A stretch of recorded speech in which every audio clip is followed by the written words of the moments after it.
Hello, it's Gem Games, and in this video I'm gonna show you how to fix the collision of this mesh. So, as you can see, the collision is like box, basically. So you cannot go under this mesh.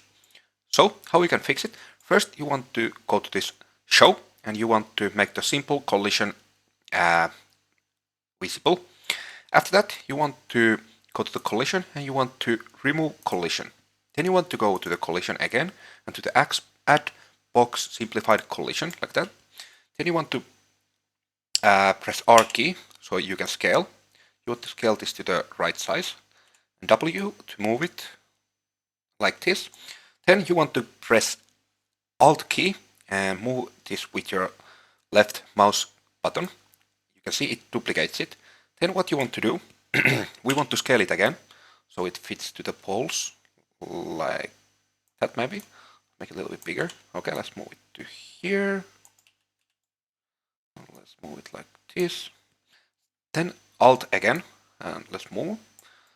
And now let's check and move it to here. And yeah, as you can see, we have the collision as it should be.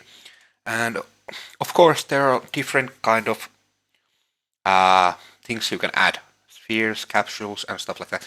But in this case, we just added some simple boxes. So yeah, I think that was all for this video. If you liked what you saw, please click the like button and subscribe for more. And yeah, hope you have a great day and see you in the next one. Bye.